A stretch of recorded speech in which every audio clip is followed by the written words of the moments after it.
Nah, kita masuk kepada cerita tentang Sakeus. Sakeus itu anak-anak ibu bagi masyarakat Yahudi, dia adalah sangat eh, rendah status sosialnya. Karena apa? Karena Sakeus ini bukan hanya fisiknya saja yang pendek, tidak sama seperti orang-orang Yahudi umumnya tinggi-tinggi, tetapi Sakeus ini ternyata pekerjaannya ini juga sangat dibenci oleh orang-orang Yahudi karena dia seorang pemungut cukai. Jadi pemungut cukai, anggapan orang Yahudi ini adalah kawannya orang-orang Romawi pada waktu itu, ya, atau tangan kanannya orang-orang Romawi untuk memungut cukai, memungut pajak, sehingga orang-orang Yahudi itu sangat benci kepada Sakeus ini. Nah, walaupun sebetulnya Sakeus itu hanyalah dia pemungut cukai, tetapi banyak orang menafsirkan bahwa Sakeus ini juga adalah seorang rentenir yang suka membunga-bungakan uang. Nah, jadi orang Yahudi menganggap bahwa Sakeus pemungut cukai ini adalah orang berdosa. Sedangkan orang Yahudi itu umumnya orang-orang Farisi atau orang-orang ahli Taurat itu adalah orang-orang suci bagi mereka, sehingga mereka mengucilkan Sakeus.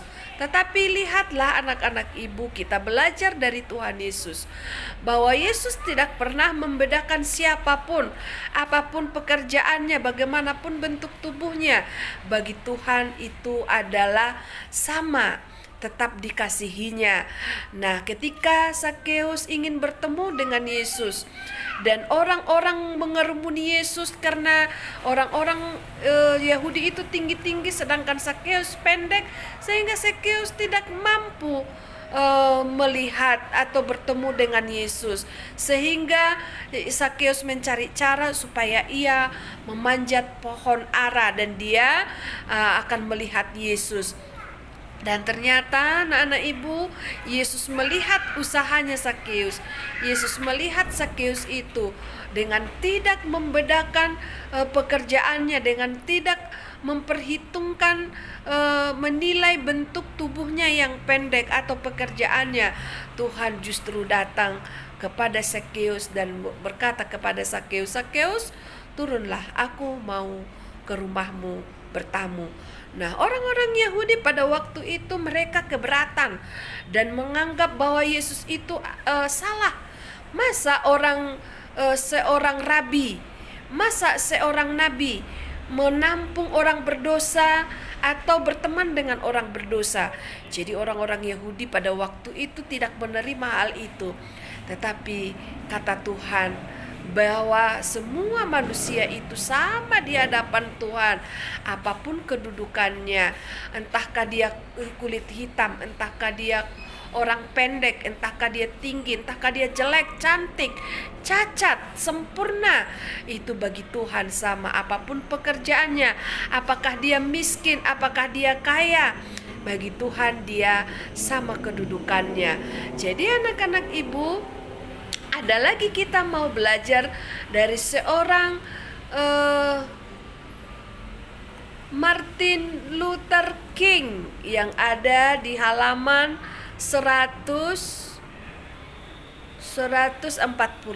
Anak-anak ibu, ini ibu baca semuanya. Ini anak-anak ibu baca semuanya. Nanti ibu akan buat tugas dari khusus tentang Martin Luther King ini. Jadi siapa yang tidak membaca tentu dia tidak bisa menjawab soal-soal itu. Dan kemudian anak-anak ibu, setelah kamu membaca riwayat Martin Luther King Jr. itu, kalian bisa mengerjakan halaman 149. Ada di situ gambar balon dan juga ada gambar Martin Luther King di situ. Nah, anak-anak ibu, isi itu dengan apa-apa saja yang kamu bisa pelajari atau kamu dapat teladani dari Martin Luther King Jr. ini. Jadi, anak-anak ibu ingatkan supaya anak-anak ibu menjadi anak-anak yang suka menghormati siapapun itu, apakah itu agamanya, apakah itu suku